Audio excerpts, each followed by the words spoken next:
morning children. Today we are going to start the next chapter of science and that is lesson number 7, conservation of plants and animals. Now what is conservation?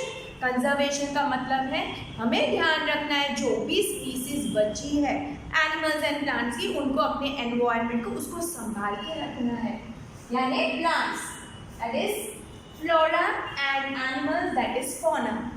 अब हमको पता है कि reason क्या है, हमको कितने सारे रीज़न पता है, पर एग्जैक्टली हम लोग उसको एक फ्रेम में नहीं डाल सकते.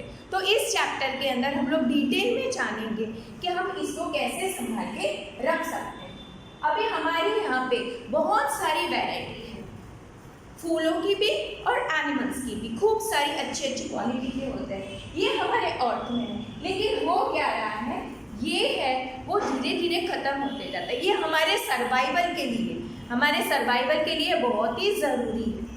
लेकिन क्या हो रहा है, ये सब धीरे धीरे खत्म हो रहा है. और ये क्यों खत्म हो रहा है? Because of deforestation.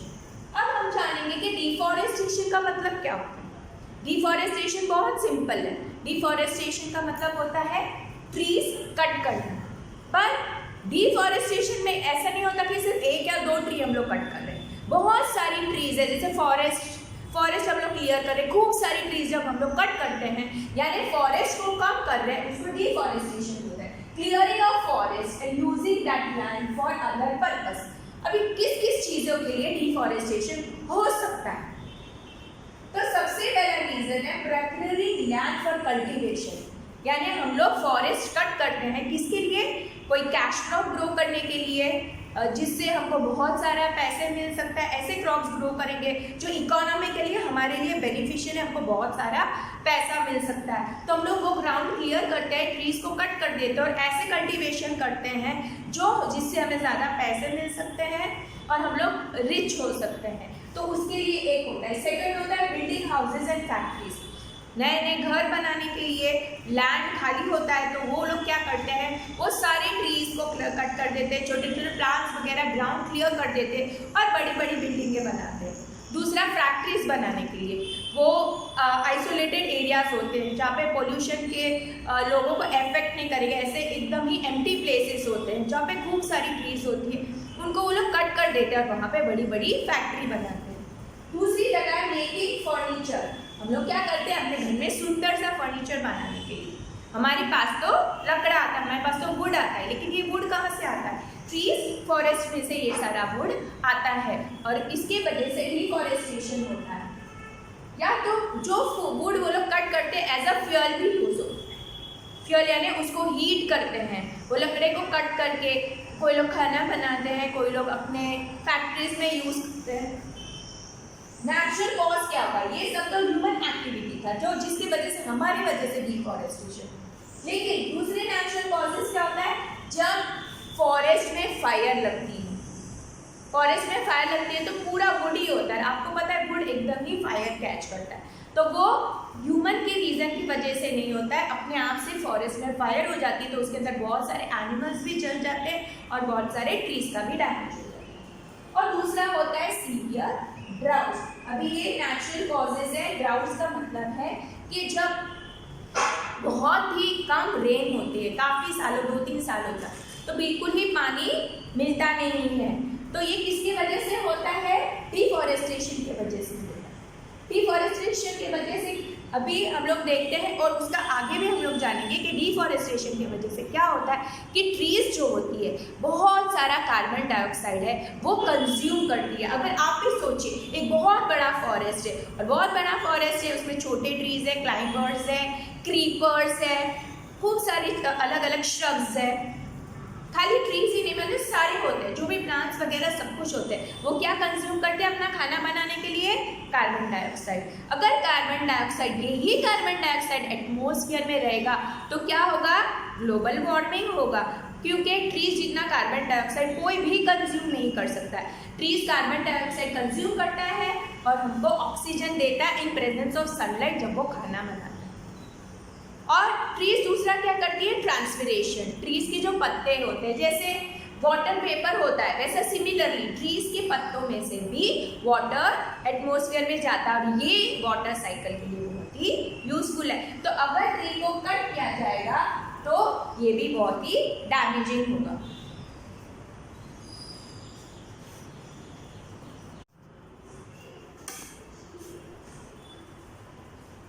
Now let's learn about consequences of deforestation. अब होता क्या है डिफॉरेस्टेशन के वजह से? Increase the temperature and pollution level.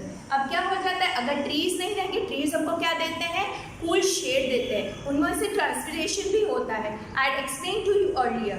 तो क्या हो जाता है कि टेम्परेचर भी इंक्रीज हो जाएगा और पोल्यूशन लेवल कैसे बढ़ता है, कार्बन डाइऑक्साइड इंक्रीज हो जाता है क्योंकि ट्रीज कार्बन डाइऑक्साइड को इनटेक करते हैं और ऑक्सीजन देते हैं। Next, increases level of carbon dioxide in the atmosphere. ठीक है, ये पॉइंट मैंने अभी समझाया।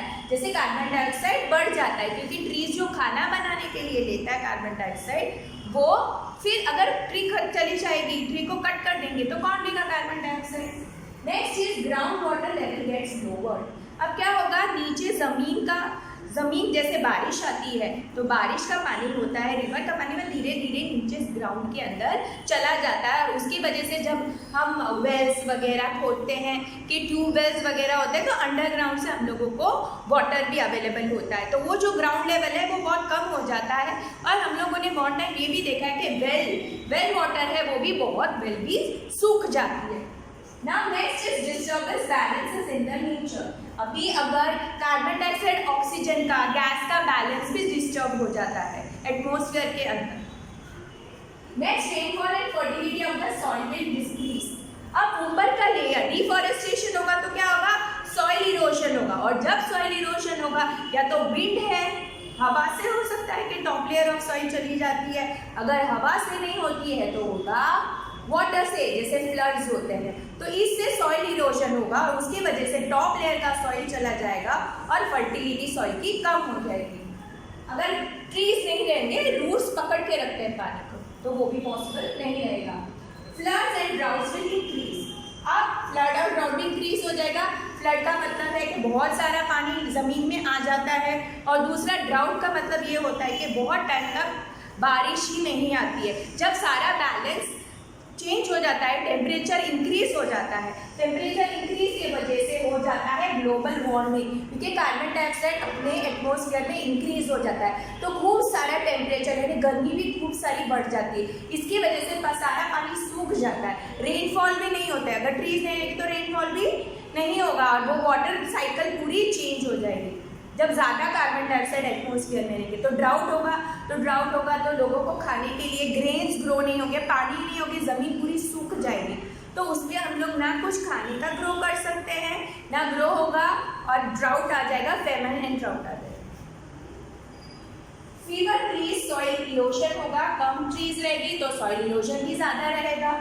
Removal of top layer soil exposing Rocky layer, ऊपर का सॉफ्ट सॉइल, हम लोगों ने लेयर्स ऑफ सॉइल किया तो जो अभी ऊपर का सॉफ्ट लेयर ऑफ सॉइल रहेगा जिसके अंदर से पानी सीधा सीप होके नीचे जाएगा, तो उसके बदले क्या बचेगा, वो सारा चले जाएगा और हार्ड रॉकी लेयर बनेगा जिसके अंदर वाटर रिटेंशन बहुत ही कम हो जाएगा। लेस फर्टाइल सॉइल, ऊपर का अच्छा फर्टाइल सॉइल जिसमें खूब सारा ह्यूमस है वो भी डिस्टर्ब हो जाएगा। Fertile land get converted into desert, desertification हो जाएगा, यानी अगर अच्छा सॉइल चला जाएगा तो कोई ट्री ग्रो ही नहीं होगी, तो it will be as good as a desert. अभी increase water holding capacity of the soil, अभी रूट्स रहेंगे तो क्या करेंगे, वो पानी को पकड़ के रखते हैं। ट्रीज होगी तो ट्रीज की रूट्स होगी, लेकिन अगर ट्रीज ही नहीं रहेंगे तो आगे पानी बढ़ता ही जाएगा, वो होल्ड करने के लिए रहेगा ही नहीं सॉइल के अंदर, सॉइल भी बहुत ही ड्राई हो जाएगा और इसकी वजह से इनफिल्ट्रेशन रेट हो जाता है, यानी ग्राउंड लेवल जो वाटर का अंदर धीरे धीरे पानी जाता है वो लेवल भी बिल्कुल ही कम हो जाए।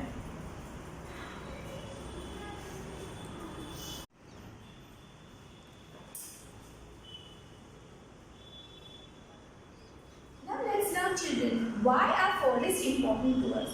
What are the products that we get from the forest? Now, products we get from the forest. First is shelter to animals. Now, without forest, you know there are variety of animals in the forest, from wild to the small ones to the large ones. We have elephants, we have tiger, we have lion, and lots many like small ones which live inside the burrow, like a rabbit. Even snakes are found and small insects too. You can see many of them are dependent on the forest. So the shelter to animals will be no longer there if we cut the forest. Where will the animals go? We stay in the home. Many birds live on the trees. Monkeys live on trees. There are many other. Next is oxygen. We know that trees, in presence of sunlight, trees and plants both, with the help of green chlorophyll, they make food for the plant. They take in carbon dioxide and give out oxygen. अब ये oxygen बाहर देते हैं, carbon dioxide utilise करते हैं. Next is furniture and houses with the help of timber. बड़े बड़े trees cut किए जाते हैं और हर एक का अलग वुड होता है, हर एक का नीड नेसेसिटी अलग होता है. उस हिसाब से वो ट्री को कट किया जाता है, उसमें से फर्नीचर बनाया जाता है. और घर बनाने के लिए भी, घर में भी बहुत सारे सामान होते हैं, विंडोज, डोर्स, बहुत सारी चीज़ों के लिए यूज होते हैं. अब फोर्थ वाला है मेडिसिन. मेडिसिन बहुत सारी दवाइयाँ जो बनती है, specially Ayurvedic. Indian is well known for Ayurvedic medicine और बहुत जान पहचान, वो लीव्स में से, बार्क में से, रूट्स में से, फ्लावर्स में से बहुत सारी दवाइयाँ बनाई जाती हैं. Next is rubber.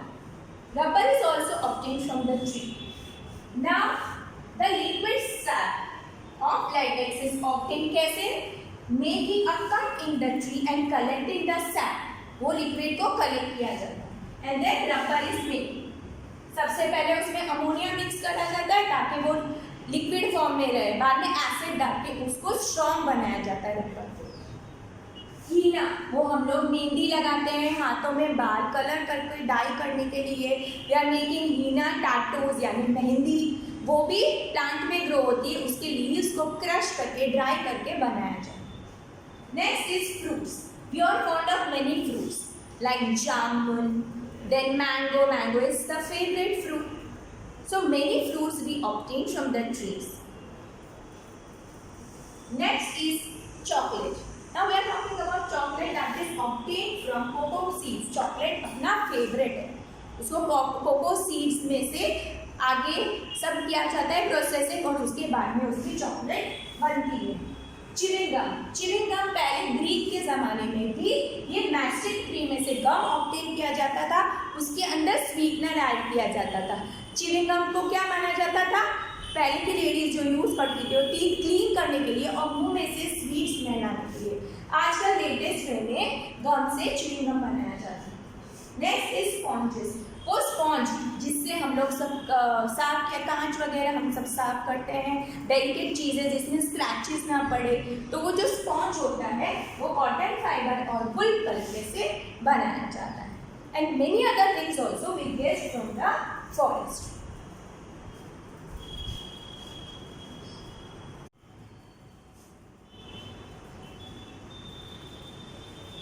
Another important thing is that how animals are affected by deforestation. You don't have a clear picture. Today I will explain to you exactly what happens to animals on deforestation so it will become clear to you. They have to adapt to new surroundings. Now we already know that animals live on trees. It's their habitat. वो वहाँ पे रहते हैं. अब उनको नया घर ढूंढना पड़ेगा जो बहुत ही डिफिकल्ट है. दूसरी बात, many species only live in a specific area. अभी सारी स्पीसी एक ही एरिया में नहीं रहती है. अलग अलग एनिमल्स, अलग अलग इंसेक्ट, छोटे से लेके बड़े, और वो एरिया भी जैसे सूटेबल है वहाँ पे रहेंगे. अगर वो पोलर रीजन के हैं तो वहाँ रहते हैं, डेजर्ट वाले डेजर्ट में रहते हैं, ट्रॉपिकल फॉरेस्ट वाले ट्रॉपिकल फॉरेस्ट में रहते हैं. तो हर एक अलग अलग स्पीसीज है, वो अलग अलग एरिया में अवेलेबल होता है. अब वो क्या हो जाएंगे? वनरेबल यानी वीक हो जाएंगे, एक्सटिंक्शन के लेवल तक पहुंच जाएंगे, यानी धीरे धीरे मर जाएंगे, खत्म हो जाएंगे, हमको मिलेंगे ही नहीं वो स्पीसीज. और बहुत सारे ऐसे हैं कि वो एक्सटिंक्शन लेवल तक जाने की तैयारी में, it's going to slip to the extinction level. Another point is soil erosion. Now our soil erosion you will think connected to the animals. We can say it's not connected to all the animals, But if there is soil erosion, we don't have any trees, there is deforestation, then we know that certain animals, they are dependent on plants, they eat only plants, so the nutritious plants will be lost and their food won't be available, that won't grow. Another topic is this causes plant eating animals to search harder for a reliable food source. उनके लिए बहुत मेहनत लगेगी कि दूसरा कौन से source से उनको खाना मिलेगा और वो स्टार्व करेंगे, यानी वो भूखे रह जाएंगे. It leads to starvation. Invade urban areas have become a threat to human and domestic animals. आपने बहुत सारे बार न्यूज़ में भी देखा होगा, अपने मूवीज़ में भी जब वॉच किया होगा कि बहुत टाइम क्या होता है, फॉरेस्ट में से वाइल्ड एनिमल्स आ जाते हैं, फार्म्स में आते हैं, फार्म्स में डोमेस्टिक एनिमल्स को मार के खा जाते हैं. कभी कभी यहाँ पे अर्बन एरियाज में भी घुस जाते हैं. अर्बन एरियाज यानी सिटी एरियाज में, फॉरेस्ट में से आके जो पास की सिटी एरिया होती है या विलेजेस है, वहाँ जाके वो लोग अटैक करते हैं ह्यूमन बींग्स के ऊपर. फिर उनको ह्यूमन बींग का ब्लड जम जाता है तो बार बार वो लोग ह्यूमन बींग्स पे अटैक करते हैं. So these are the reasons which affect the animals after deforestation.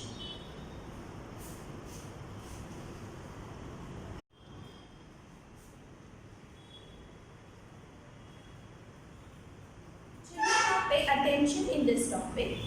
If you understand it properly, if you concentrate on it, it will be easier for you to understand. Now, what is the meaning of biosphere? First, we will learn that.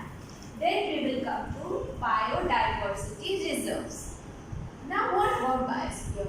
Is a part of the earth in which living organisms exist. यानी वो हिस्सा अपने अर्थ का जहाँ पे living organism, जो भी living organisms हैं, plants, animals, human beings exist और विद सपोर्ट लाइफ, और ये उसके आसपास की सारी चीज़ें जो इनको सर्वाइव करने में हेल्प करती है, जीने में हेल्प करती है, उसको बोला जाता है biosphere. Biodiversity refers to the variety of organisms existing on the earth. अलग अलग किस्म के, डाइवर्स यानी अलग अलग किस्म के organisms existing on the earth. Their interrelationship यानी एक दूसरे के साथ का relationship and the relationship with the environment. एक लिविंग बीइंग का दूसरे लिविंग बीइंग के साथ का रिलेशन और लिविंग बीइंग्स का रिलेशन आसपास के एनवायरनमेंट के साथ, चाहे वो एटमॉस्फेयर हो या उसके सराउंडिंग लैंड हो, वाटर हो, कुछ भी. नाउ बायोडाइवर्सिटी रिजर्व्स अभी जानते हैं. ये बायोडाइवर्सिटी रिजर्व्स क्या प्रोटेक्ट करती है? Large areas of protected land. इसका मतलब है बहुत बड़ी जमीन होती है, छोटा सा एरिया नहीं, बहुत बड़ा एरिया होता है. कंजर्वेशन ऑफ वाइल्ड लाइफ, किसको बचाने के लिए? वाइल्ड लाइफ को बचाने के लिए, वाइल्ड एनिमल्स है, ठीक है. And plants and animal resource, यानी जो प्लांट्स और एनिमल्स से हमको मिलता है उसको भी प्रोटेक्ट करता है. And traditional life of tribals living in the area. अब हमको पता है कि बड़े बड़े जंगलों में और उस साइड में ट्राइबल पीपल रहते हैं, तो उनको भी प्रोटेक्शन दिया जाता है कि वो अपनी लाइफ उस हिसाब से जी सके. वो हमारी तरह सिटी में आके नहीं रह सकते, उनकी लाइफ उधर की है, उस टाइप की लाइफ है, तो उनको भी प्रोटेक्शन मिलता है. They are nominated by national government, यानी बायोडाइवर्सिटी रिजर्व है वो गवर्नमेंट डिसाइड करती है और and remains under the sovereign jurisdiction of the states where they are located. यानी सपोज हम लोग गुजरात की बात करते हैं, गुजरात स्टेट की बात करते हैं, तो गुजरात के गवर्नमेंट के अंडर रहेगा. जो भी रूल्स एंड रेगुलेशंस, जुरिडिक्शन है, वो सारे वो स्टेट के अप्लाई होंगे. Now next they have 3 main zones. अभी इसकी बायोडाइवर्सिटी रिजर्व के 3 बड़े जोन होते हैं. जो बीच का एरिया होता है, मिडिल वन एरिया होता है, उसको कोर एरिया बोला जाता है. अभी इसके अंदर स्ट्रिक्टली प्रोटेक्टेड जोन, वहां पे कोई एंटर नहीं हो सकता, that is strictly protected zone. जहाँ पे लैंडस्केप होता है, लैंडस्केप यानी जमीन, बड़ी बड़ी जमीन है, उसको प्रोटेक्ट किया जाता है. इकोसिस्टम यानी उसके आसपास के और स्पीसीज, ये सबको प्रोटेक्शन किया जाता है. यहाँ पे किसी की भी एंट्री अलाउड नहीं है. दूसरा बफर जोन है.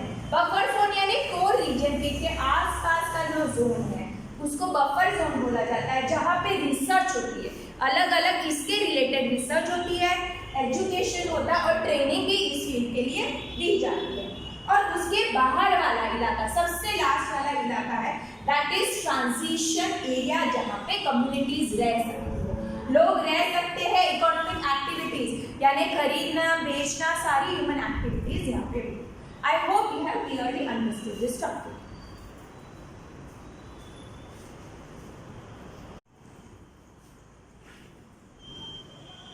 Examples of biosphere reserves is the Pachmarhi biosphere reserve, ये इसका एक एग्जाम्पल है।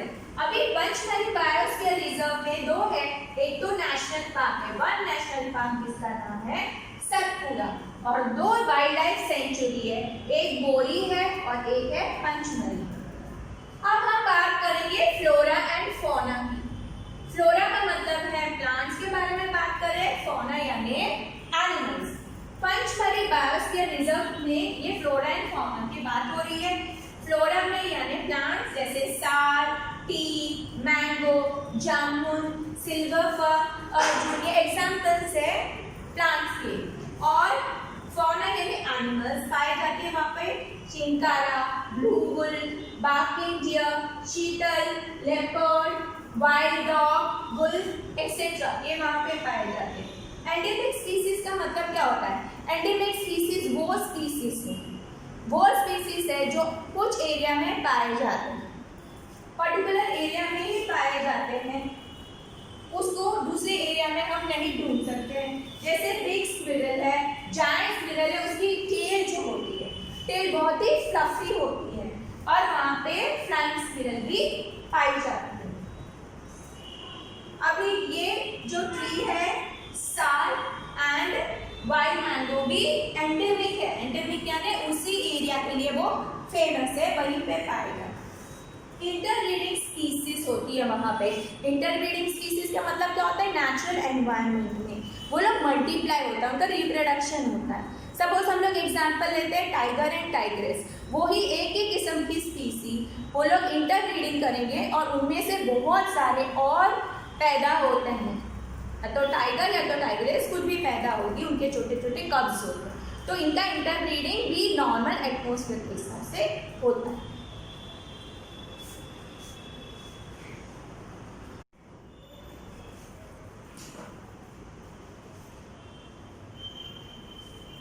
Wild life sanctuary, the learn first what is wild life sanctuary. Wild life sanctuary में ऐसा होता है जो नॉर्मल फॉरेस्ट में वो लोग रहते हैं उसी को प्रोटेक्ट किया जाता है।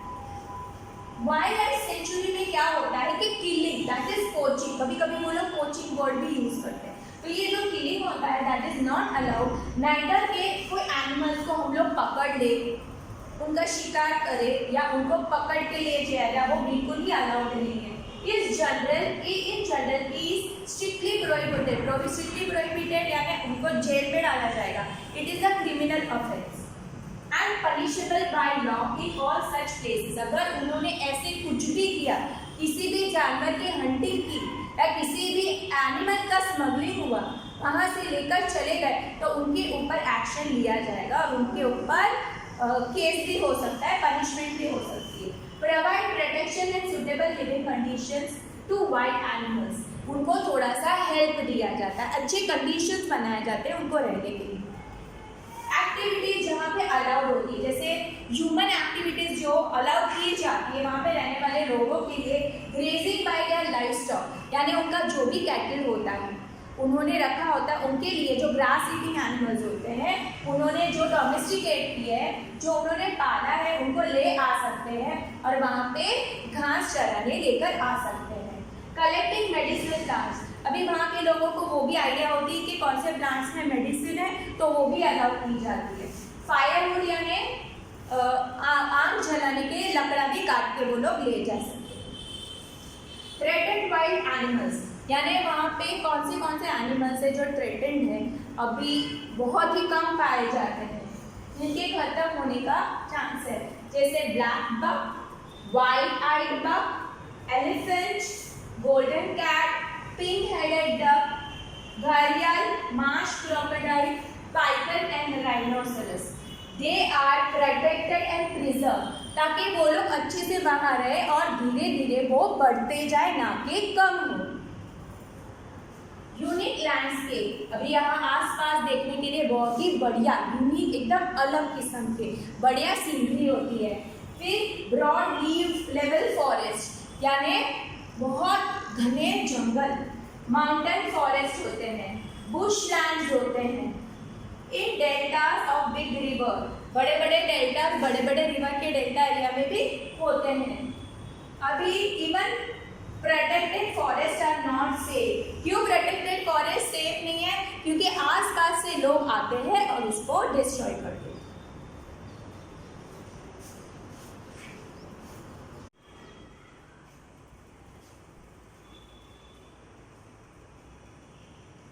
One of the examples of a national park is Saputara national park. Is the first reserve forest of India. ये सबसे पहले वाला रिजर्व फॉरेस्ट है इंडिया। ये सातपुरा की बात है। The finest teak is found in the forest.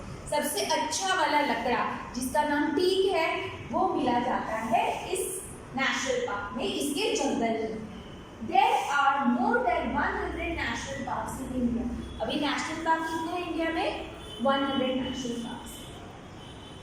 Rock shelters are also found inside the Satpura national park. अभी ये रॉक शेल्टर यानी पत्थरों के लिए, पत्थरों के बीच में शेल्टर यानी जो सहारा मिला जाता है इसको रॉक शेल्टर बोला जाता है। और ये किसके बारे में बता रहा है? ये प्रूफ है, ये एविडेंस है कि प्रिमिटिव पीपल यानी पहले के एकदम बहुत पुराने साल के जो लोग रहते थे, जो अभी हम लोग का मॉडर्न टाइम है और सबसे पहले वाला टाइम था वो प्रिमिटिव पीरियड है। Evidence of pre historic life of primitive people यानी पहले के प्रिमिटिव लोग कैसे रहते थे, इसका एक एविडेंस यानी प्रूफ है।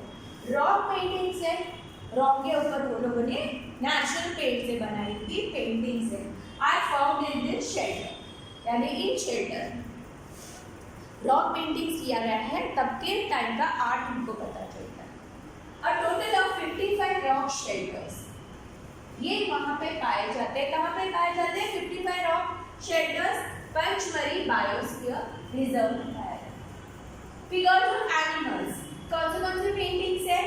एनिमल्स की फिगर है, मेन फाइट कर रहे हैं, हंट कर रहे हैं, शिकार कर रहे हैं, डांस कर रहे हैं और म्यूजिकल इंस्ट्रूमेंट्स बजा रहे हैं, are depicted in the painting. ये सारी चीजें पेंटिंग में नजर आती हैं। Many tribals live in this area. अभी भी वहाँ पे ट्राइब के लोग बहुत ही रहते हैं।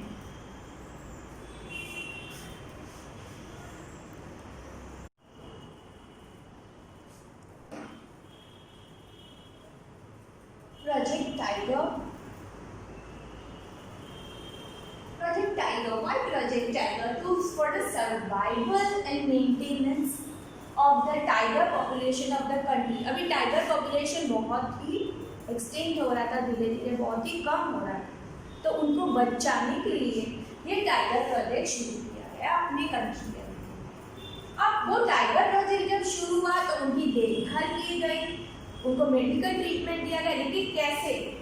नेचुरल एनवायरनमेंट में, फॉरेस्ट में रहने के बाद उनका नंबरिंग देखा जाता था और नंबरिंग के बाद अगर उनको कुछ हुआ है तो उनका ध्यान देखा, उनको नेचुरल एनवायरनमेंट में ही रहने दिया।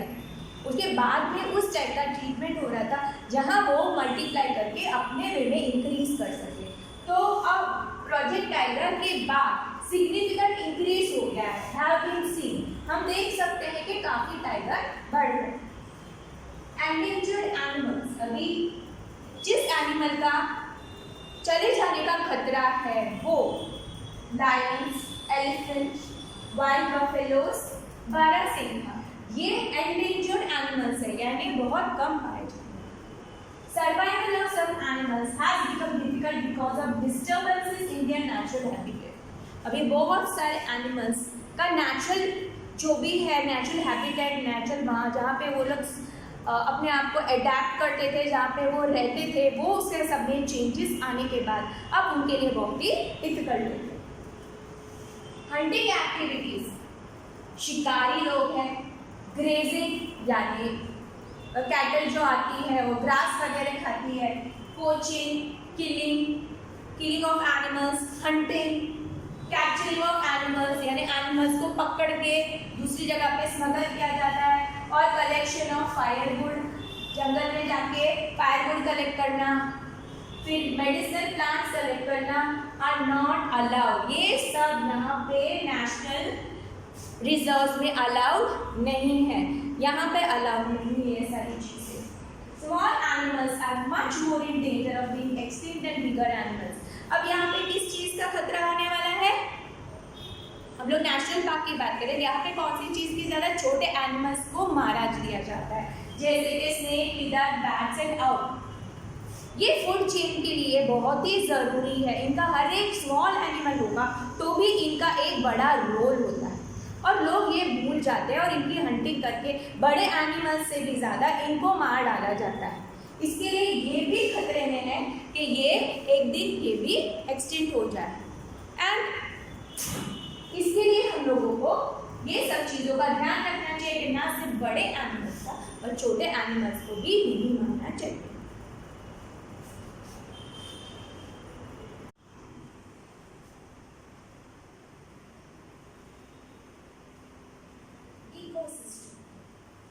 Ecosystem is a geographic area.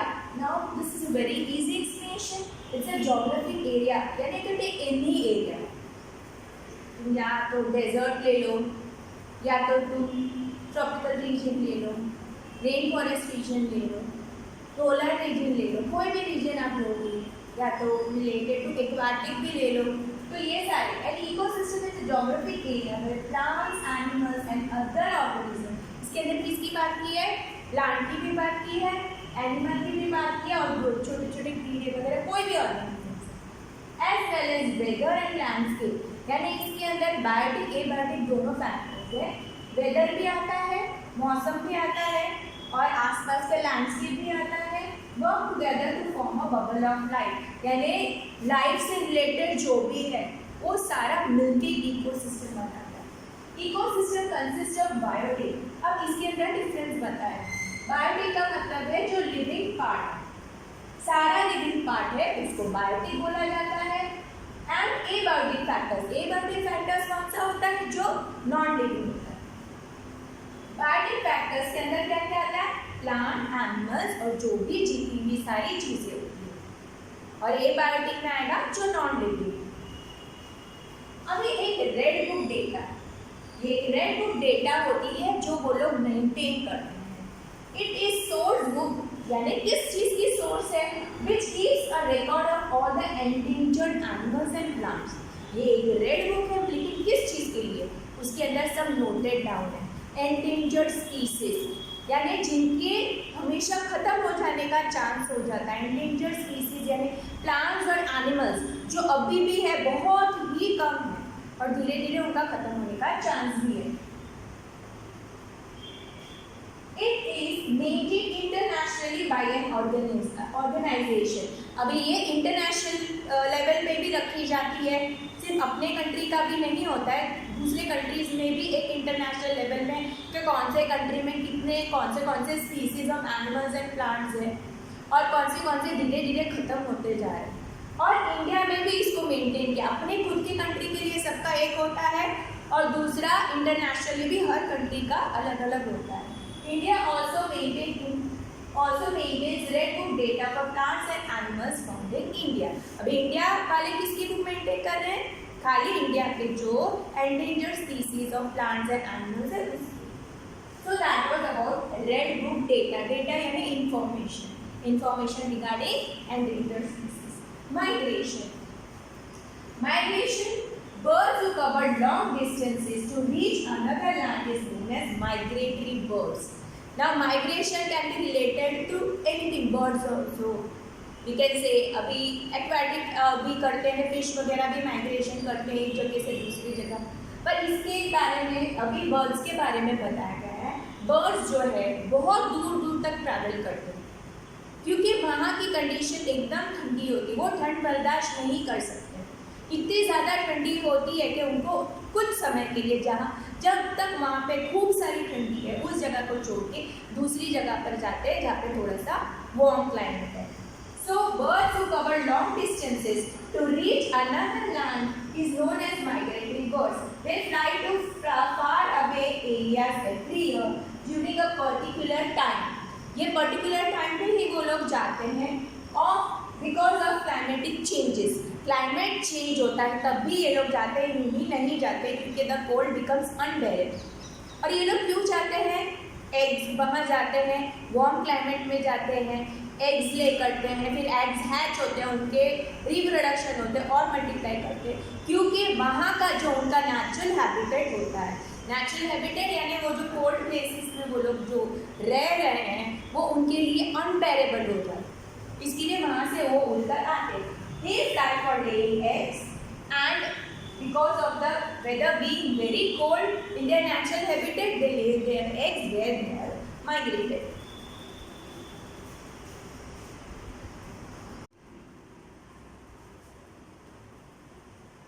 Recycling of paper. Now we are talking about recycling of paper. It takes 17 full-grown trees, यानी 17 पूरी बड़ी ग्रो की हुई ट्री, ठीक है, to make 1 ton of paper. 1 ton paper बनाने के लिए 17 बड़ी ग्रो हो गई हुई ट्री का यूज होता है। Therefore we should save paper। अब इस वजह से इतने सारे ट्री जब कट करते हैं तो इसके वजह से हमको पेपर को सेव करना बहुत ही जरूरी है। It can be recycled 5 to 7 times for use। एक टाइम हम लोगों ने पेपर को यूज किया, उसके ऊपर लिख लिया हम लोगों ने, फिर हम लोग दे देते हैं उसको रिसाइकलिंग के लिए, तो ऐसे वो वापस जाता है फैक्ट्री में, वापस से उसका पेस्ट बन जाता है, वापस उसको 5 to 7 टाइम्स रिसाइकल कर सकते हैं। At least 1 sheet of paper save daily can save many trees in a year. अगर आपने एक शीट भी डेली सेव की, ऐसे बहुत सारे लोगों ने अगर 1 शीट डेली सेव कर दी, तो आप सोच सकते हैं कि आप कितने ट्री बचा सकते हैं एक साल के अंदर। Not only trees are save, खाली ट्री की बात नहीं होती है, क्योंकि सिर्फ वुड नहीं होता है यूज पेपर में, but also energy and water needed for manufacturing paper is also save. Energy यानी इलेक्ट्रिसिटी, पानी की भी ज़रूरत होती है, और कुछ ऐसे हार्मफुल केमिकल्स होते हैं जो पेपर बनाने में यूज होता है, उसको भी अवॉइड किया जाता है। Use of harmful chemicals for making paper will be reduced. Now we will be talking about reforestation.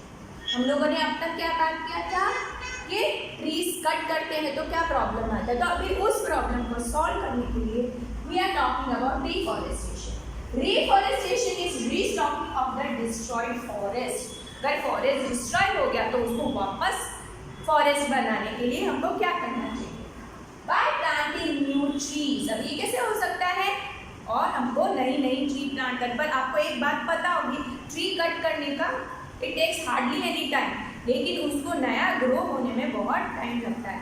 तो जैसे जैसे ट्री कट होती है तो तुरंत ही उसके पहले ही ट्रीज लगानी शुरू करनी पड़ती है। We should plant at least as many trees as we cut. जितने भी कट होते हैं उससे भी ज़्यादा हमको कोशिश करनी चाहिए, पर कम से कम उतनी तो करनी ही चाहिए।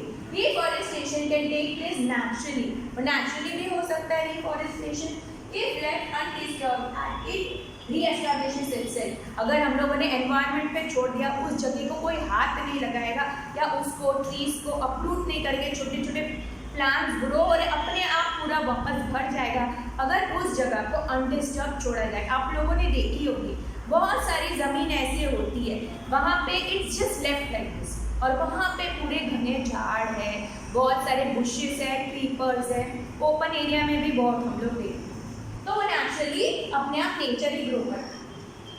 If we have to retain our green wealth for future generation। अभी ट्रीज एंड प्लांट्स ये सब चीज़ कौन से कलर के होते हैं? ग्रीन, इसके लिए इनको ग्रीन बेल्ट बोला जाता है। Plantation of more trees is only option. तो हम लोग को क्या करना चाहिए? प्लांटेशन का मतलब है नया प्लांट ग्रो करना, हर साल हमें नया ट्रीज प्लांट करना।